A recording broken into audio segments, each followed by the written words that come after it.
Hello, everyone. My name is Mark Gina, host of the SmartTechCheck podcast. Today is Monday, November 20th, 2023. Gina London is an Emmy Award-winning former CNN correspondent and anchor who now serves as an internationally recognized speaker, facilitator, and communications expert based in Ireland. She consults and works closely with an expansive who's list of high-profile companies, and I'm thrilled to have her on my podcast today to discuss the important topic of leadership. Gina, welcome to the podcast. How are you? I'm really good, Mark. Thanks so much for having me. Did you have a great weekend, I hope? I did. Speaking of facilitating, I was in London where I was the facilitator of the MC for this year's International Children's Peace Prize. It was amazing and humbling. Wow. That is amazing. That is amazing. Can you tell us a little bit about that? I'd love to hear a little Yeah, bit I more. absolutely can. It's an organization that was founded. It's run by a foundation that's based in the Netherlands, actually. And since 2005, they have been having a Nobel Peace Prize laureate actually give an award to a significant, courageous young person who's made an exceptional difference in the lives and the rights of a child or a position of children anywhere in the world. And there have been, Malala was given that. Greta Thunberg has won it. The kids from March for Our Lives from the Parkland school shooting in Florida were recipients a few years back. Archbishop Desmond Tutu, the late Archbishop Desmond Tutu, was the patron for this. And this past Friday, then, there were 3 girls from Ukraine who aren't living in Ukraine now, but they were awarded this year's prize because they developed an app. Speaking of tech, Mark, they developed an app for children refugees to connect with other children refugees for shared interests and shared concerns. And it's a remarkable situation and things that they did as 3 16-year-olds. That's amazing. What an event to be involved in. Congratulations. That's great. Yeah, I'm honored. Thank you. That's great. Well, let's get into the topic I want to talk about, and it's leadership. But obviously, I think a lot of people know you. They know more about you than they do know about me. But why don't we just go very quickly through your background? Well, I grew up in a small town in Indiana and always wanted to be a journalist as a kid. I think I saw that as my ticket out of small town Indiana, actually. But I got into reporting for the Orlando Sentinel. Then I got into working with the Democratic Party briefly in Washington. And then that's where I had my first job in television news in the local owned and operated Fox News channel in Washington, WTTG. And from there, I started out as a writer at the CNN Bureau, and I ended up being an anchor and a correspondent first based in DC, and then ultimately an anchor as well in Atlanta. And so politics and breaking news for almost 10 years in that capacity. And then after that, my career, then I used what I'd learned about how to tell stories and how to be on camera and how to hook an audience when I was helping others then tell their stories. So I went into international campaign strategies, and I had the privilege of working with the first women who were running for parliament in Iraq. I worked on issue campaigns in Cambodia, in Egypt, in Tunisia, lots of different far-flung places, and really anywhere that there's people and I can help them tell their stories to better impact. That's what really drives me. And then through that, I became more involved in the corporate world of storytelling, engagement, employee inspiration, empowerment, working with boards, working with the press, of course, because that would be my background. And then about 6 years ago now, I moved to Ireland and opened my company full time where I'm based. I thought it was a great place to do business, and I'm a single mom. I thought it was also a safe place to raise my daughter. And so the language of leadership is my company, and I've been running it out of Dublin for the last 6 years. That's fascinating. That's absolutely fascinating. And honestly, I'm going to bring up a kind of a. Well, there's the slide. And it's hard to be, I guess, humble when you see a slide like this. But you really, in fact, some of the clients that you work with are my clients, which is interesting. But you have really worked with some very, very high-profile companies. Now, of course, the work that I do is on the technology side. It's on the marketing messaging side. It's about companies, do they have a value proposition in the business side of their go-to-market strategy? But you have really worked with a number of senior executive teams at because that really that's the folks that I'm sure you typically interface with. So, and I'm sure this is not a all-in list. I'm sure there's other companies that are not. The Yeah, the logos are not. website's been updated actually just last weekend, so there's more. But I can tell you, I remember starting out as a media trainer when I was getting into corporate land was the first thing I was asked to do, and then presentation training.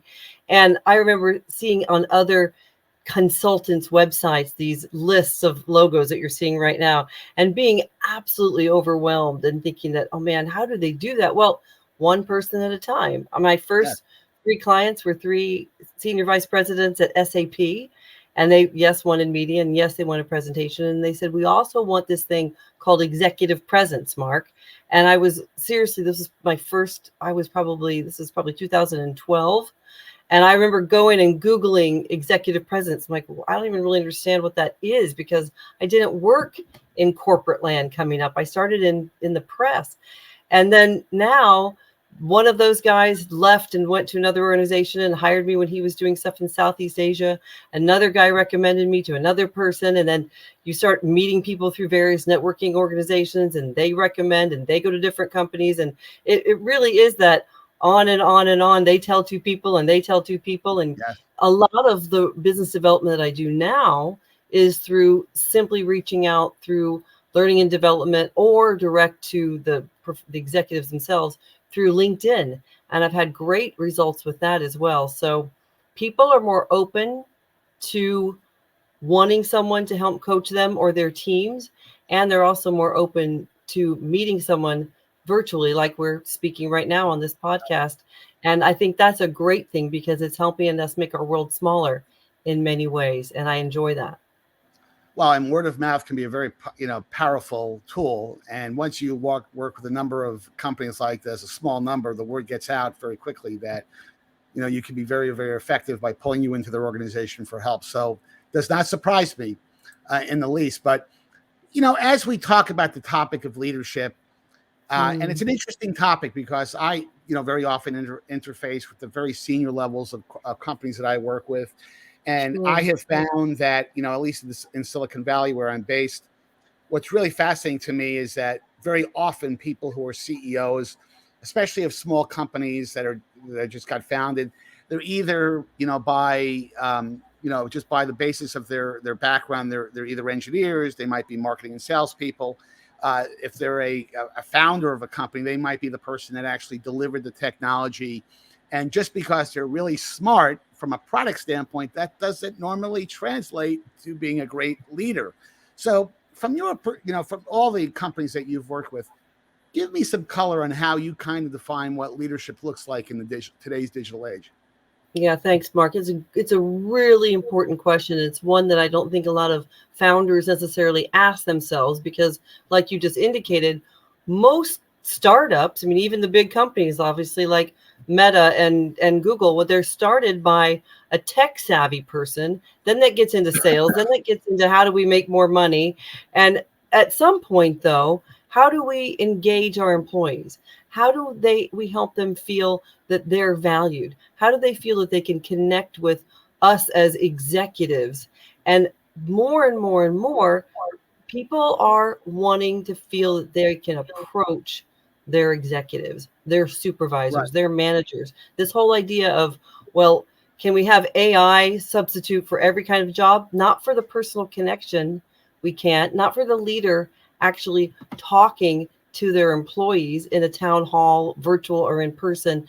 That requires someone to either be aware of what emotional intelligence is as a starting point, and once they are, starting to develop that, because learning how to behave and cultivate your compassion and your curiosity is not innate with just any human being. And if I may, a lot of people that are much more focused on the side of their brain that is the tech and the engineering and the logical side might not have enough natural balance on that nurturing, compassionate, caring side. And yet it can be developed just like any other skill. And that's often where I come in, is to help leaders identify that it's a goal, understand what it is, acknowledge and have the desire that they want it, and then work through the discipline around how to begin to develop it. I always say that it's going from your default communication leadership style awareness into design leadership communication style and awareness.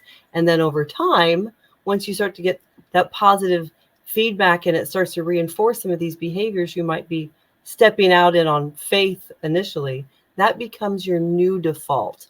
And that's largely the process of helping anyone, not just a high level of a leader, but any human being who's interacting with other people can learn to be more responsible, caring, empathetic, compassionate. Right. And it's not just a wish, it's an action. Well, you know what's fascinating? You mentioned the phrase AI, which we could go on for forever. That could be a separate podcast.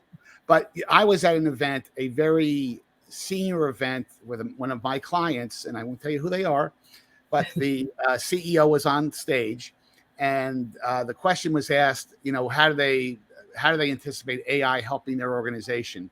And they had solutions in Silicon that obviously had will have AI embedded capability built into it. And one of the things that I was shocked at is that her answer was to how she thinks AI, it is a she, how AI was going to help her organization. You're narrowing it down now there, Mark. I'm sorry? Okay. I said you're narrowing it down to those of you who are trying to play along and say, guess which company. No, I won't get any further than that. But all that this person said was this person said he or she looked forward to Nice. the way AI would help out with performance reviews, that you could click a button and all of a sudden an AI tool would help you do a performance review. And I said, my God, there's no question that AI can help from some of the administrative stuff. But if I'm hitting a button and it's scanning my emails and scanning my logs and saying, I'm going to actually write a performance review of a human being without any type of input. And she probably didn't mean it as starkly as I'm kind of phrasing it. I was like, you got to be kidding me. Managing people is not everybody is kind of cultivated for managing people. And part of leadership is managing people and taking the time to do that. So it's just interesting how AI is obviously influencing the digital age in terms of the way people are being managed here.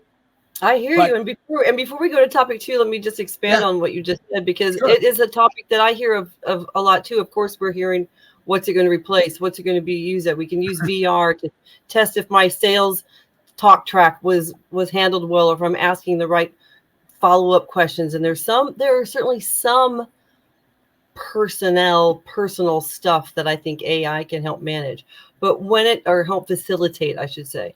When it comes to, when I was in Saudi Arabia last month working with a group of female leaders at one of the largest telecom companies there, one of them said, is there an AI program that I can use to help me be essentially a better human? I said, at this point right now, I still think humans help humans be better humans.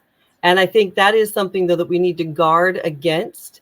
There's nothing wrong with having an occasional, I don't know, hologram coming in and talking about how things are going, but it's still no substitute for, is there a real person behind that curtain that I feel like I can connect to, which makes me feel like a valued member of the team? If not, I'll probably go find another company where I do feel like I'm valued and that I'm actually recognized for the human that I am. I couldn't agree with you more. Now, I've actually watched some of your content on your website. I think some of it's on YouTube as well. And one of the big topics you do talk about is this whole notion of developing authenticity. And it's a fascinating topic because, like most people have kind of a business persona. They have an individual persona that they may show to their friends and to their family. And sometimes leaders have difficulty, merging those two. They sometimes think that being authentic is a sign of weakness, which I don't believe is true. Maybe you can talk a little bit about that. But let me get your perspective on this whole notion of developing authenticity. Well, first of all, I'll go back one step further and say that the word authenticity itself has become one of these overused words that means everything and nothing all at the same time. Oh, I need to be authentic. Oh, I felt that they were authentic. They were authentic. What are you talking about? Did they sound like they were really caring? and that's your interpretation of it, okay, great. But what I'm saying is the idea of authenticity sometimes is used to wrap yourself in, well, I'm just a fiery red. I'm just always super chatty and social. I'm really emotional. I need to be emotional. And if I'm going to cry, I'm just going to cry. The whole idea of bring your whole self to work isn't necessarily going to be the best way to motivate your team or to be an active listener. If I'm just not wired to be an active listener, that's just not who I am. What I like to do is say, stop, understand who you are, start to identify the values that you hold precious to you, and just do 3, don't do 25 because there's too many out there. But my definition of authenticity, Mark, goes like this. How consistent are your actions connected with your values and your desired outcomes? So that means, first of all, you got to know what those values are.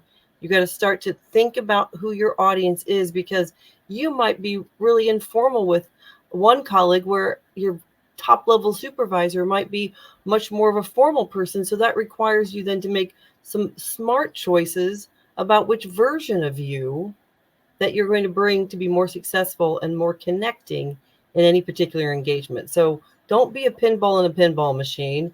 Be a thoughtful, judicious communicator. And it doesn't mean that you're inauthentic or manipulative, but it does mean that you're genuinely giving enough care and thought about the value, the other person, the outcome that you're hoping to achieve to make some decisions. Do you have any interesting stories? I'm sure you have lots of interesting stories about this. Nope, that's it. Yeah, no, I do. I mean, for example, I have a former client who was brought to me by corporate. First of all, he was an MD of a big organization, and his productivity scores were really high, and his personal scores and his latest 360 were in the basement.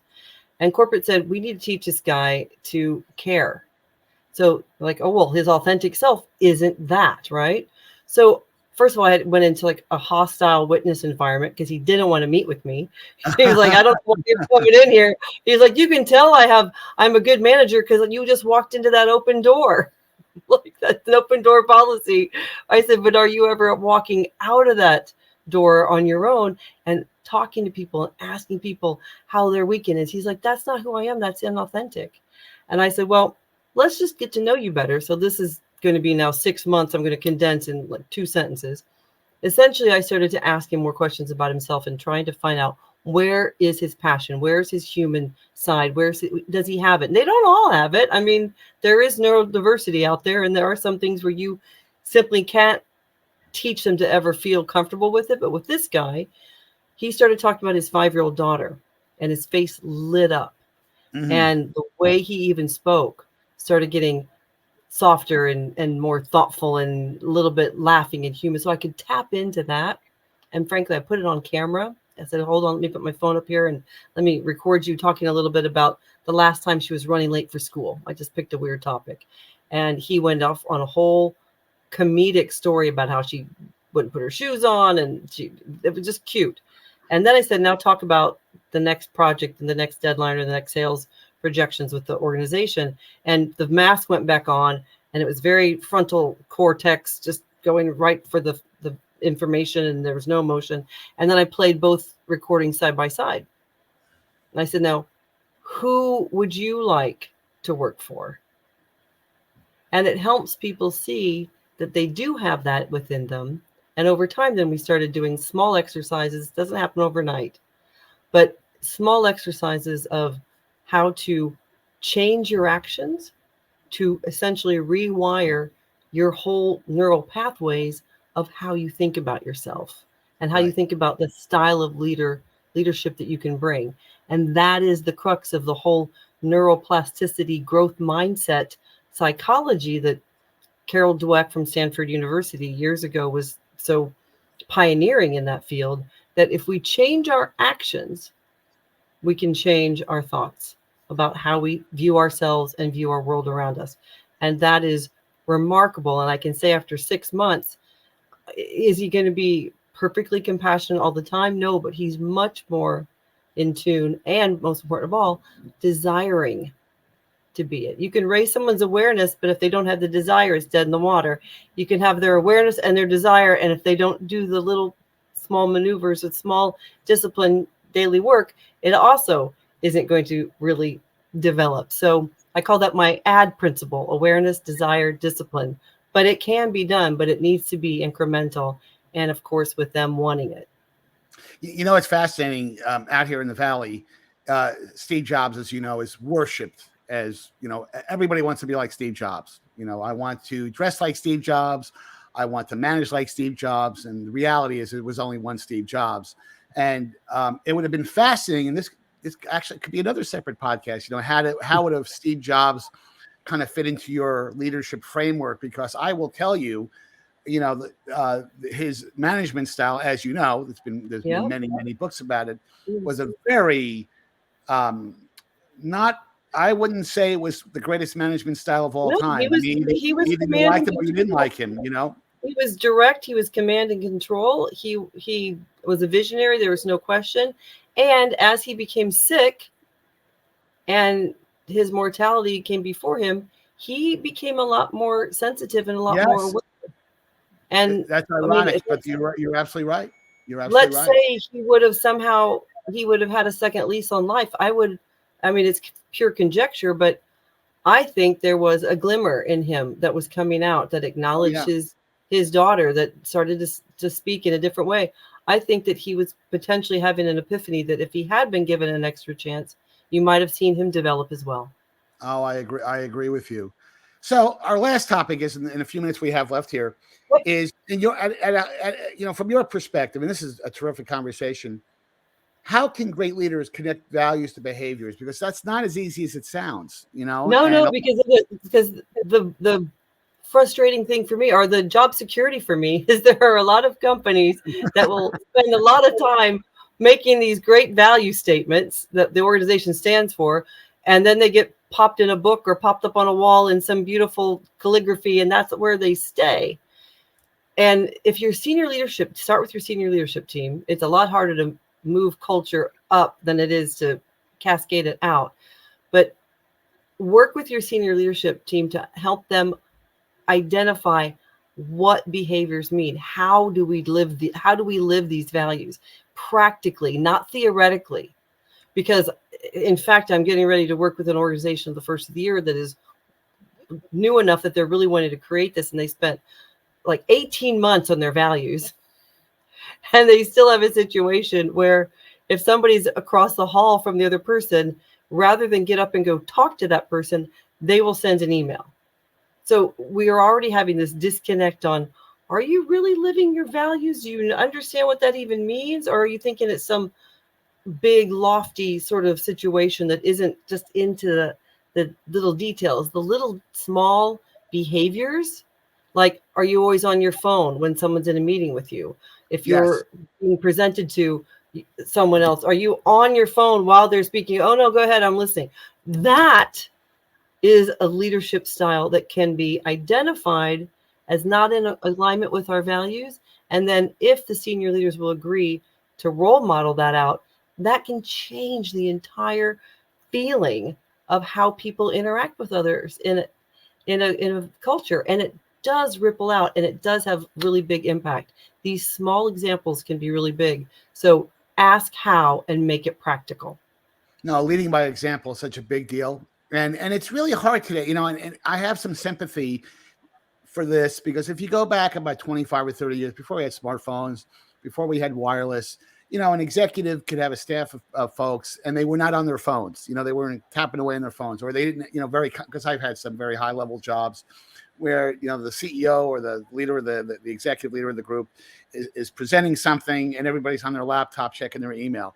And that, while people are not trying to be disrespectful, the reality is that it's sending a message subliminally or not so subliminally that, hey, I don't really care about what you're talking about, you know, and it's hard. It's hard to get off the grid, even for 30 minutes or 45 minutes. And if we make it normal, that is a real problem. Yes. So the best way to not have that become normal is that the leaders themselves have to set the example. excuse me. And the good thing is there are those who are committed to that. There are those who do that, and they actually multiply the productivity of their teams because they feel the team person who comes into a leader's room and feels like they've just been made to feel the smartest person in the room is different than the person that comes into a room and the leader lets everybody know that they're the most important or most smartest person in the room, the busiest person, the one who needs to be able to looking at their phone. There is an essential difference between what Liz Wiseman calls in her best-selling book, the multiplier style of leadership or the diminisher. And there are some real actions connected to that. And I think it's important for us to keep guarding ourselves, keep course correcting, because any of us can become an accidental diminisher because we are human. But the more we can strive for connecting, empowering, enabling styles of leadership, and what are those behaviors that are connected with it? How do I communicate that? Then you're going to have teams that want to work twice as much for you, teams that feel like they are aspirationally being encouraged to be this amazing genius that they have within them. And it's a whole different way to get people to work because they want to and they feel that they're valued, then they have to. And here's the project deadline, and I'm too busy to talk to you. Well, Gina, this has been a fascinating conversation. We're going to have to wrap it there, but I would love to have you on my podcast again. And I do, again, thank you for all your time today. For our viewing and listening audience, thanks for making the Smart Tech Check podcast part of your day or commute. Please make sure that you hit the like and subscribe buttons at the end of today's podcast or use these convenient on-screen QR codes to connect with me and Gina. You can also follow me on X, formerly known as Twitter, at Mark Vina Tech Guy. Gina, thanks again. Until next time, have a great week. Thanks. Such a pleasure.